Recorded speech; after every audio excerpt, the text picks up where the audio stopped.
Disclaimer. ये video सिर्फ educational purposes के लिए बनाई गई है। यहाँ बताई गई सारी रेमेडीज, कंसेप्ट्स और एग्जांपल्स समझने के लिए सिंप्लीफाई किए गए हैं, जो ज़रूरी नहीं है टेक्स्ट बुक से एग्जैक्ट मैच करें। किसी भी रेमेडी या थेरेपी को अप्लाई करने से पहले क्वालिफाइड डॉक्टर या वैद्य से कंसल्ट ज़रूर करें। सेल्फ ट्रीटमेंट ना करें। For awareness and educational only. Aranyaved. नमस्कार, वेलकम बैक टू आरण्यवेद। मैं देवांश गुप्ता आप सभी का स्वागत करता हूं आरण्यवेद के यूट्यूब चैनल पर। आशा करता हूं कि आप सभी स्वस्थ होंगे, खुश होंगे। आज हम बात करेंगे अपने शरीर के बारे में, जहां पे हम समझेंगे कि हमारा शरीर फंक्शन कैसे करता है, इसका निर्माण किस प्रकार से हो रखा है। तो सबसे पहले हम बात करते हैं कि क्या कभी आपने जैसे राजनीति को समझा?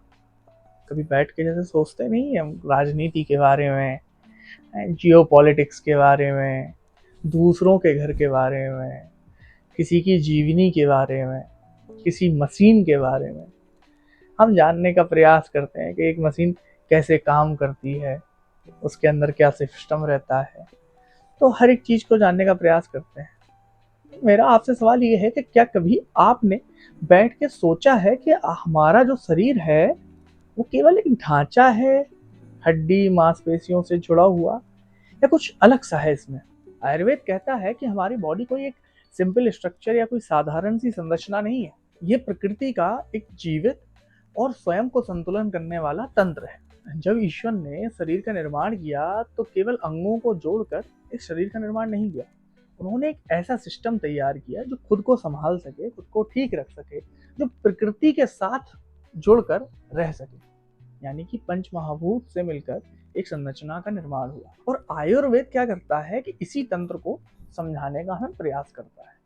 वही प्रयास मैं आपको समझाने का कर रहा हूँ। पंच महाभूतों से मिलकर इस शरीर का निर्माण हुआ। पंच महाभूत क्या होते हैं? जल, पृथ्वी, अग्नि, आकाश और वायु। इन 5 महाभूतों से मिलकर इस शरीर का निर्माण होता है और आयुर्वेद हमें इसी तंत्र को समझाता है। मैं आयुर्वेद का छात्र हूँ, तो इसलिए मेरा फर्ज बनता है कि मैं आपको भी समझा सकूं कि ये शरीर किस प्रकार से बना हुआ है और किस प्रकार से इसमें फंक्शंस होते हैं। तो हम बात करते हैं सबसे पहले आयुर्वेद में शरीर के मेन आधार, यानी कि मूल आधार क्या है।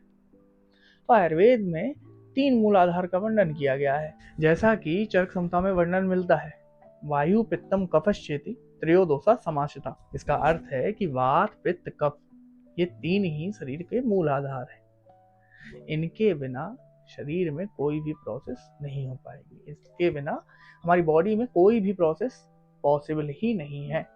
हम इसको अच्छे से डीपली एक एक वीडियो में वात, पित्त, कफ तीनों के बारे में अलग से समझेंगे, पर हम एक बेसिक स्ट्रक्चर रेडी कर रहे हैं अभी। तो अभी हम बेसिकली समझेंगे कि नॉर्मली वात, पित्त, कफ होता क्या है। अगर हम इसे बहुत सरल भाषा में समझें तो वात का अर्थ है शरीर में गति लाना, सांस लेना, हृदय का धड़कना। कोई भी मूवमेंट अगर हमारी बॉडी में होता है तो वात के कारण होता है। पित्त का मतलब है मेटाबॉलिज्म, शरीर में किसी भी क्रिया का होना, परिवर्तन कराना, शरीर में पाचन होना, शरीर में उष्ण गुण आना। मेटाबॉलिज्म का पूरा काम पित्त करेगा। क्यों करेगा? क्योंकि अग्नि पाचन का काम करवा रही है हमारा। अग्नि बहुत ही बड़ा, एक बहुत ही इंपॉर्टेंट टॉपिक है। इसके बारे में हम बहुत अच्छे से समझेंगे। अगर आप अग्नि को समझ गए, अगर आप अग्नि को कंट्रोल करना सीख गए, तो आप समझिए अपने शरीर को समझ गए। और कफ यानी कि शरीर में गुरुता आना, स्थिरता आना, मजबूती आना, धैर्य, इन सब का कारण है कफ। तो इसी प्रकार अगर हम एक आसान भाषा में इसको समझें तो यानी कि वात चलने का कारण हो गया, पित्त बढ़ने का कारण हो गया, मेटाबॉलिज्म करके बढ़ा रहा है हमारे शरीर को, और कफ का काम हो गया स्थिरता लाना हमारे शरीर में। तो ये तीनों दोष बैलेंस रहें तो हमारे बॉडी में कोई रोग उत्पन्न ही ना हो। अगर इस प्रकार से हमारी बॉडी में तीनों दोष बैलेंस रहे हैं तो हमारी बॉडी में कोई भी रोग उत्पन्न ही ना हो। इसी बात को अष्टांग हृदय में बताया गया है कि दोष धातु मल मूलम ही शरीरम। दोष की बात हमने कर ही ली। दोष वैसे 2 प्रकार के होते हैं, एक शारीरिक दोष और एक मानसिक दोष। इनके बारे में हम और आगे चल के डिस्कस करेंगे अपनी और वीडियोस में। अभी हम बेसिक अपने शरीर को समझते हैं। इसके बाद धातु। तो धातु जो हमारे शरीर में निर्माण कर रहे हैं, यानी कि हम इनको कोरिलेट कर सकते हैं हमारी सेल्स और हमारी टिश्यूज से। हमारे शरीर में 7 प्रकार की धातु हैं: रस, रक्त, मांस, मेद, अस्थि, मज्जा, शुक्र, इन 7 धातुओं से शरीर का निर्माण हुआ है। इस श्लोक का अर्थ है कि दोष, धातु, मल, इन ही चीजों पर हमारा शरीर का संतुलन टिका हुआ है। तो इसका अर्थ है कि हमारा शरीर, एक बार हम फिर से बात कर लेते हैं कि हमारा जो शरीर है वो पंच महाभूत से बना हुआ है। इनका मेन जो आधार है वो हमारे दोष हैं, वात, पित्त और कफ। और धातु जो हमारे शरीर को धारण कर रही हैं वो सप्त धातु हो गई। मल जो हमारे शरीर की गंदगी है। तो मेनली हमारे शरीर में जो इक्विलिब्रियम रहेगा, यानी कि हमारी बॉडी जब ही स्वस्थ रह सकेगी जब इन सारे दोषों में, इन सारे धातुओं में, इन सभी का एक इक्विलिब्रियम रहे। यानी कि जब दोष हमारे इम्बैलेंस हो जाएंगे, यानी कि असंतुलित हो जाएंगे, तो हमारी बॉडी में रोग की उत्पत्ति हो जाएगी। अभी हम बहुत सारी चीज़ों को गड़बड़ करते जा रहे हैं, पर एक दिन आएगा कि जब हम मूल चीज़ों पर लौट के आना पड़ेगा, हमें रूट्स पे आना पड़ेगा, हमें समझना पड़ेगा कि हमारी बॉडी को इक्विलिब्रियम की कितनी ज़रूरत है, हमारी बॉडी को बैलेंस करने की हमें कितनी ज़रूरत है। तब हम समझेंगे कि बाहर का उल्टा सीधा खाना कितना नुकसानदायक होता है। तो हम समझेंगे कि मैदा किस क्वांटिटी में खानी होती है और तेल किस क्वांटिटी में खाना होता है। हम समझेंगे कि भरे पेट खाना नहीं खाना होता है। तो हम समझेंगे क्या हमारे लिए अच्छा है, क्या हमारे लिए बुरा है।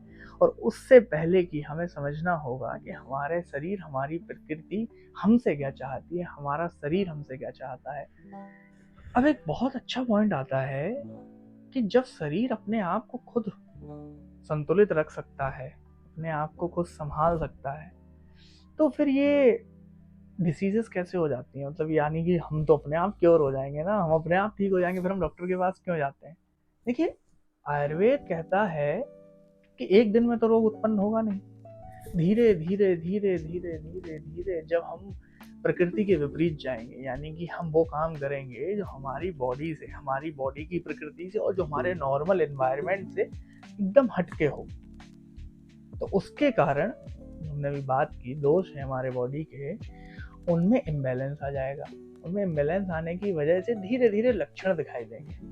लक्षण दिखाई देते हैं पर हमें पता ही नहीं होता, हम उन चीज़ों को ध्यान नहीं करते हैं, हम इग्नोर कर देते हैं, क्योंकि शरीर ही तो है, हमारा शरीर है, हम ध्यान देते ही नहीं है।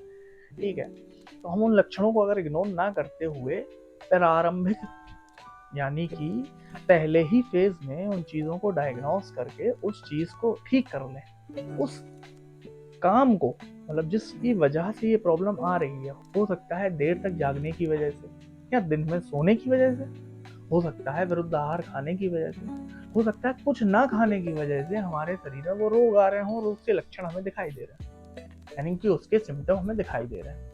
हम उसको डायग्नोस अगर पहले ही कर लें तो हम उस रोग को रोक सकते हैं। यही आयुर्वेद की शक्ति है। आयुर्वेद प्रयास करता है और करके दिखाता भी है कि हम रोग को पहले ही रोक दें, उसके प्रारंभिक फेज में, यानी कि प्री मेडिसिन के फॉर्म में। तो ये तो हो गई एक हमारी बेसिक बातचीत कि हमारी बॉडी में डिसीज आई कैसे, यानी कि हमारी बॉडी में प्रॉब्लम क्रिएट कैसे हुई। अब बात करते हैं कि इस समय हमारे शरीर में क्या होता है। देखिए, वात, पित्त, कफ, इन तीनों के स्थान है। हालांकि पूरी बॉडी में हर जगह ये काम कर रहे हैं, पर इनके मुख्य रूप से, यानी कि मेनली इनके एक स्थान है। जैसे कि वात का स्थान है पक्वाशय से लेके नीचे तक, पित्त का स्थान है आमाशय, अग्नि जो पाचन कराती है हमारा, कफ का जो स्थान है वो है उधर कंठ, यानी कि हमारा गला, इसके बाद है संधियां, यानी कि हमारे जॉइंट्स। अब ये दोष अपने स्थानों से पूरे शरीर में प्रभाव डालते हैं, पर जब ये असंतुलित होते हैं, यानी कि ये जब अपने स्थान से दूसरे के स्थान पे जाते हैं, स्थान का परिवर्तन होता है, तो उसके बाद रोग की उत्पत्ति हो जाती है, यानी कि डिसीज आ जाती है। उसके लक्षण धीरे धीरे आते हैं। हम इन सब चीजों को बहुत अच्छे से समझेंगे। हम वात, पित्त, कफ, किसकी क्या प्रकृति होती है, हर इंसान की एक प्रकृति होती है, तो हम उन चीजों को समझेंगे।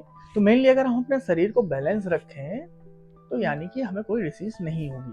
तो आज की इस वीडियो से हम समझ गए हैं कि बेसिकली हमारे बॉडी के फंडामेंटल्स क्या है।